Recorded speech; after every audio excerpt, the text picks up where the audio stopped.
I think most people who live in Satellite Beach know we have a long history of environmentalism, and our council members and staff members have historically been leaders in environmental issues in Brevard County for a long time.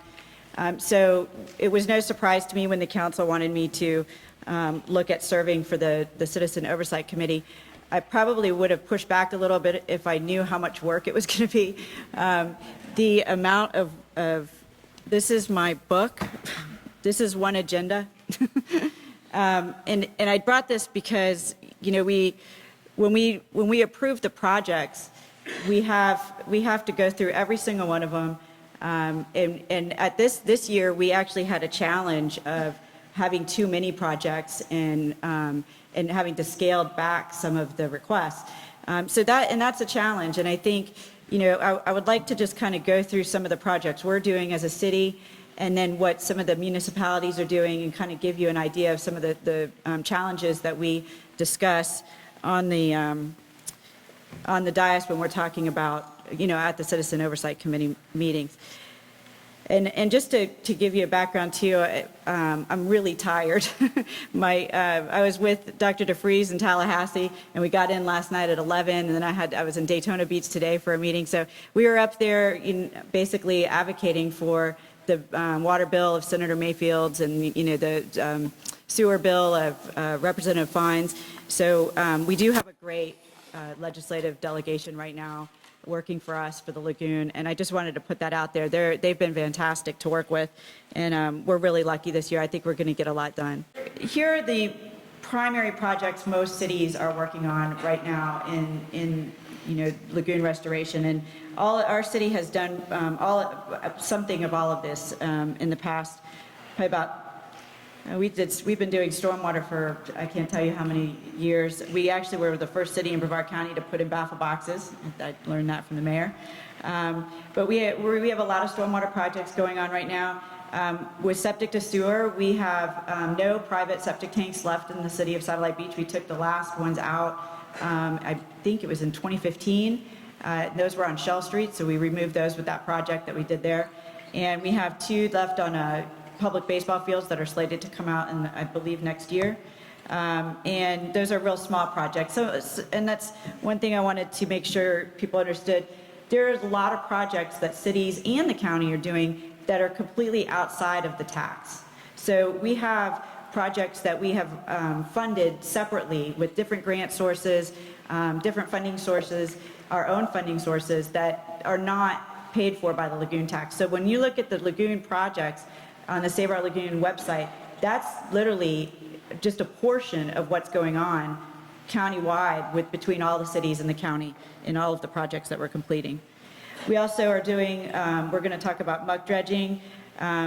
With the county doing the Grand Canal project, the city of Satellite Beach is slated to take over that when it gets to our city.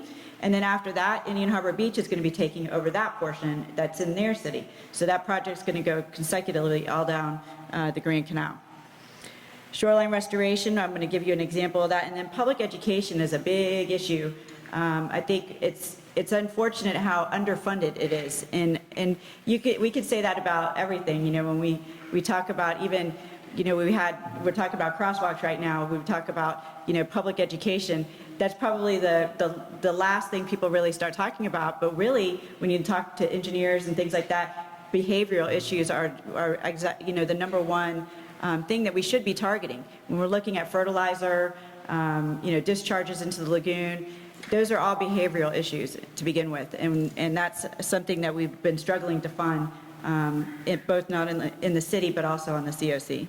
I wanted to talk quickly about maintenance issues. That's a conversation we have a lot on the COC is, where do we draw the line between not using our lagoon tax for regular everyday maintenance in the cities and the county. And we did draw that line. We talk about upgrading. We talk about making sure that the projects remove nitrogen.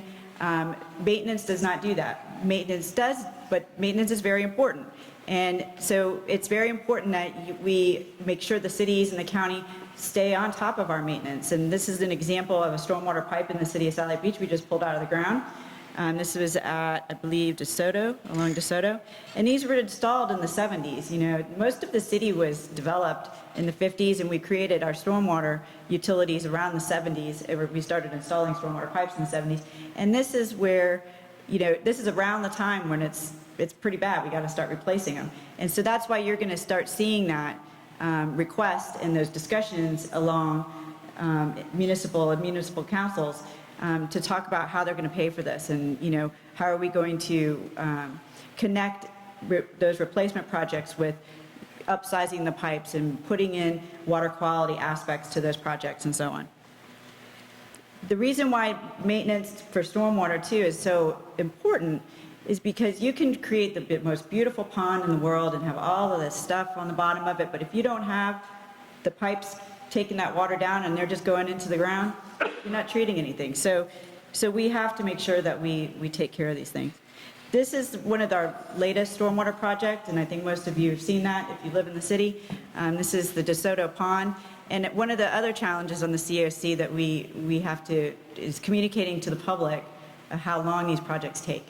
So this project for the DeSoto Pond took about 3 years to plan and another 2 years to do. So we had to, this was a practice field for the community, for the leagues, and we had to negotiate with Patrick Air Force Base to take over their field to move the leagues so we didn't lose recreation space. And that's where we were able to do this project, is moving those leagues over to that area and taking over a whole nother field that added maintenance costs and so on, just so we could get this project done. And it took a long time to negotiate. I don't know if you ever negotiated with the federal government, but it takes a long time. So this project treats 348 acres of untreated stormwater runoff.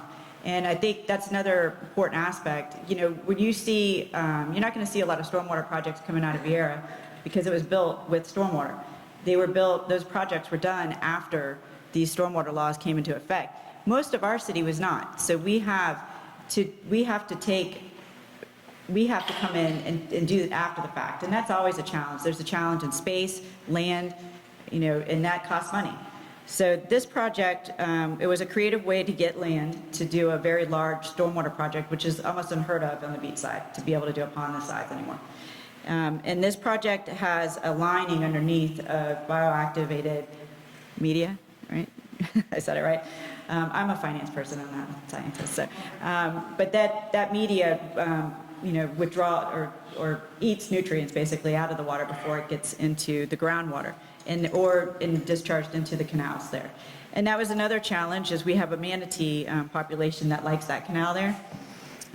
That manatee population crowds in there during the cold weather months, and you know, part of the concern from FWC was if we stop pouring hot polluted water into the canal, it won't be warm again anymore, and we're going to lose a cold water refuge for the manatees. So we had to negotiate that and figure out a way to not divert the water into the pond during these cold weather days. So right now it's going straight into the canal right now.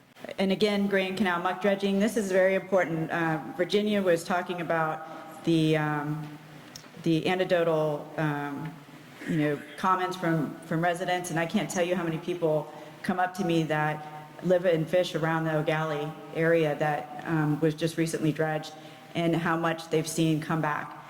So when you have pollution lining the bottom of that lagoon, nothing grows there. So when we want things to grow there, we got to get it out. And so while we did move money from muck dredging up to septic to sewer because of the outcry, we need to do all of these projects. We still kept a lot in muck dredging because of that reason. We have to have these projects really so we have space for seagrass to grow and animals to come back. Some of the other things that we're doing is we partner a lot with our local funding agencies, and the NEP is one of them. We have several grants from the NEP. This one is a Sampson's Island submerged lands restoration project, and this one is basically reducing stormwater impacts on the lagoon by installing a vegetative barrier. And it's basically offering a $500 grant to residents who are living in those areas. And that's basically, so I call it in my head a plant grant, but basically it's so residents who live on the canals move their vegetation off the edge of the seawall. And I don't know if any of y'all saw that video when the fish kill came out with the dead fish and then the person fertilizing their lawn right in front of the dead fish floating in the canal. But that's what we're trying to prevent, is the fertilizer getting into the canals. And canal front owners, that's a real opportunity to try to get some of that, you know, St. Augustine grass away from those seawalls and put in something that doesn't require fertilizer. We also have the Habitat Restoration Grant with NEP, and this is a $135,000 project. We have several partners with this project, and this is going to be basically a mosaic oyster, clam, and seagrass nursery for the IRL. So this project is still in planning stages, and this is a very exciting project. We're very excited to get started on this. One of the stormwater projects that we're very excited about is Jackson Avenue, because this project, we have acquired that property that's right there at the end of Jackson and South Patrick Drive. You know where that office building is that with the shutters, and there's a vacant L-shaped parcel around that? We own that now. That cost us $565,000 to acquire. I know you should be gasping at that, by the way, because I did. I mean, I almost choked when I got that. But that was that's the land cost right now for commercial land, and you know it's very expensive for us to acquire these properties and do pond projects. But we do have one coming up there, and then we're also negotiating with the school board right now to move their fence line back at Satellite High School and Delora and Holland to gain some of the property that they don't use for stormwater.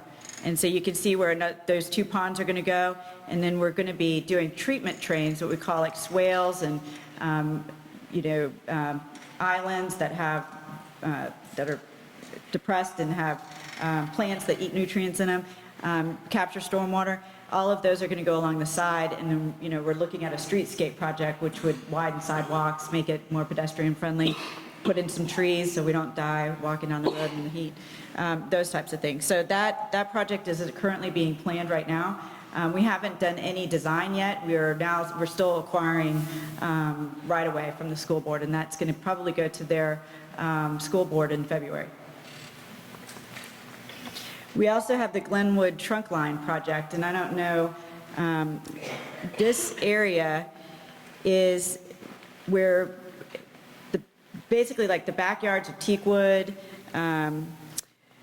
backyards of Glenwood, there's a stormwater pipe that goes right in the middle of their backyards, all the way down. It's one of our major stormwater conveyance systems. Sorry, I'm gonna wrap it up right now.